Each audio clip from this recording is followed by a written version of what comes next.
Hi there. Our story this week is about Jacob again, and this time he has lots of kids now. He's been married for a while, and he's going to move back to, God wants him to move back to Canaan where he came from. But he's really afraid of his brother Esau still. He's not quite sure about that. So let's hear the story. Jacob and Rachel and Leah stayed with Laban a long time. Leah had lots of children. There was a girl named Dinah and 11 boys. Rachel had one baby, and his name was Joseph. All of them worked hard. They took good care of the goats and sheep and donkeys. The family became quite rich. One day, God told Jacob it was time to go back to his home. Jacob was afraid when God said this.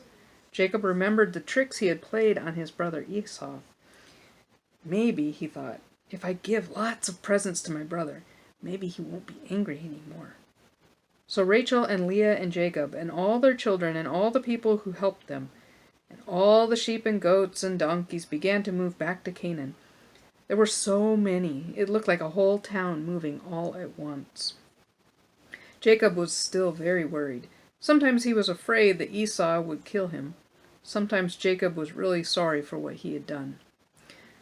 One night, Jacob had asked all the others to go ahead a little ways. "I just want to be by myself tonight," he said. He never forgot that night. Jacob wasn't sure if it was a dream or not, but if it was a dream, it was a real nightmare. Now, do you remember the dream that Jacob had before? When he was going to his uncle's house? What did he see in his dream? Do you remember? Tonight, this dream's going to be different. Okay, here we go. Jacob seemed to be fighting with someone in the dream, or something. When he tried to move, it felt as if someone was holding him. Sometimes Jacob felt as if he was fighting with himself. Sometimes it felt as if he was fighting with the wrong things he had done. Sometimes Jacob felt as if he was fighting with God. Jacob fought all night. Just before morning, he screamed in pain. Whoever or whatever he was fighting with touched the top of his leg and hurt him badly. Then it seemed as if the fighting was over, and Jacob could talk with whoever it was. "What is your name?" this strange person seemed to ask. "My name is Jacob." "Now your name will be changed. Your name won't be Jacob anymore. Your name will be Israel, which means you struggled with God and with other people." And that is why the Hebrews began to call themselves the people of Israel. Just then, the sun began to rise. Jacob wasn't sure if it had been a dream or not. Then he realized it couldn't have all been a dream because his leg was very sore and it was hard to walk.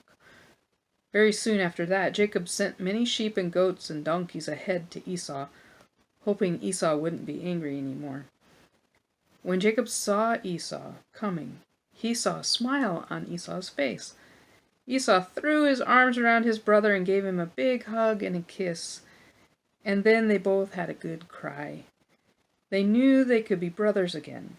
Jacob knew that God had forgiven him because Esau forgave him. Often at night, Jacob could lie awake thinking about all the things that had happened. Jacob would think about that night when he had a fight with the angel. Or was it an angel? Jacob was never sure. But Jacob knew that part of the fighting had been with the part of himself that was running away from God. He had told many lies and cheated many people. Jacob knew that was wrong. Jacob wondered how God's promise could still be with him when he didn't seem to be living in God's way. Then he thought about his new name, Israel. Somehow, Jacob knew that the name was not just for him alone, but for his whole family. It was for Leah and Rachel, for all their children, and for all the people who helped them.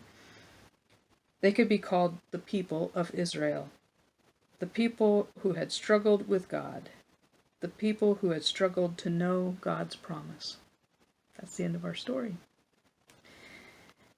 So Jacob has another dream, and this time he's wrestling with maybe himself, maybe with God, maybe an angel.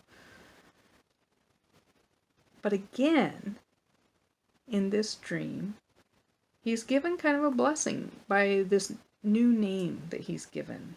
He gives a name to the people. And to know that it's okay to struggle with God. And God is still there with us and keeps working with us, even when we make mistakes. Jacob has done a lot of things that have hurt a lot of people. And so God is still with him, and God is still going to help him. But Jacob's going to struggle and fight the whole way. And in some ways, God needs Jacob to be strong like that. He needs someone who will be a fighter in the sense that he won't give up. He'll keep going. He has that kind of strength. But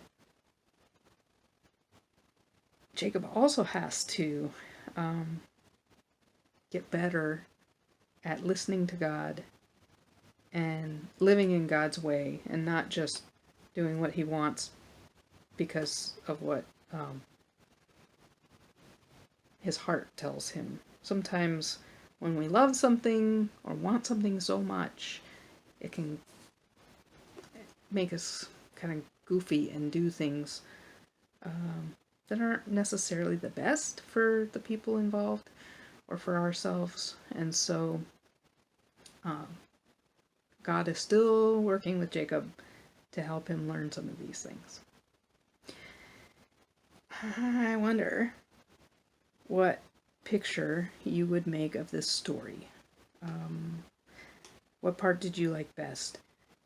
When they're all traveling and there's the whole family and all the friends and all the people that work for them and then all the animals kind of walking to the new place. Maybe it's when Esau comes running and gives him a big hug and is happy to see him. Or maybe it's in the dream. Maybe you can draw a dream of him wrestling in the night. Yeah, what are you going to draw this week? Okay, I'll see you later. Bye.